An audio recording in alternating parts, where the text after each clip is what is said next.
CPC 3 RAB 14 কর্তৃক অভিযানে 400 গ্রাম কথিত অবৈধ মাদকদ্রব্য হিরোইন সহ মাদক কারবারি মোহাম্মদ তোহর আলীকে গ্রেপ্তার করা হয়েছে। সিপিসি 3 র্যাব 14 টাঙ্গাইল ক্যাম্পের একটি আভিযানিক দল নিয়মিত টহল ডিউটি ও মাদক বিরোধী অভিযান পরিচালনা করে।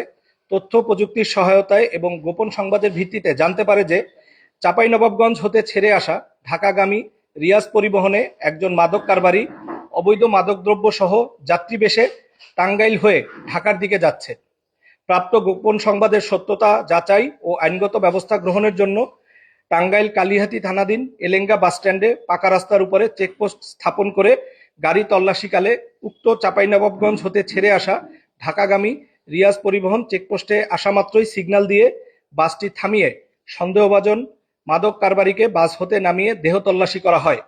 জিজ্ঞাসাবাদে তার নাম মোহাম্মদ তোহর আলী, বয়স 60, পিতা মৃত শোয়েব আলী, থানা শিবগঞ্জ ও জেলা চাঁপাইনবাবগঞ্জ বলে প্রকাশ করে এবং তার নিকট কথিত অবৈধ মাদকদ্রব্য হিরোইন আছে বলে স্বীকার করে। তার দেয়া তথ্যের ভিত্তিতে তার হেফাজতে থাকা কালো রঙের ট্রাভেল ব্যাগের মধ্যে সেলাই করা অবস্থায় বিশেষভাবে রক্ষিত 4টি পুরিয়া এবং একটি বস্তার মধ্যে রক্ষিত কাগজের কার্টুনের ভেতরে পেয়ারার নিচ হতে 4টি পলিথিনের প্যাকেট সহ সর্বমোট 460 গ্রাম কথিত অবৈধ মাদকদ্রব্য হেরোইন উদ্ধারপূর্বক গত 16/11/2025 খ্রিস্টাব্দ রাত 2টা 10 ঘটিকায় উপস্থিত জব্দ করতে সক্ষম হয়। এছাড়াও তার নিকট হতে একটি বাটন মোবাইল ফোন এবং 965 টাকা উদ্ধার করা হয়। উদ্ধারকৃত কথিত অবৈধ মাদকদ্রব্য হেরোইনের অবৈধ বাজার মূল্য 46 লক্ষ টাকা। মোহাম্মদ তোহর আলীর বিরুদ্ধে ইতিপূর্বে 4টি মাদক মামলা আছে বলে আমরা প্রাথমিক জিজ্ঞাসাবাদে জানতে পেরেছি।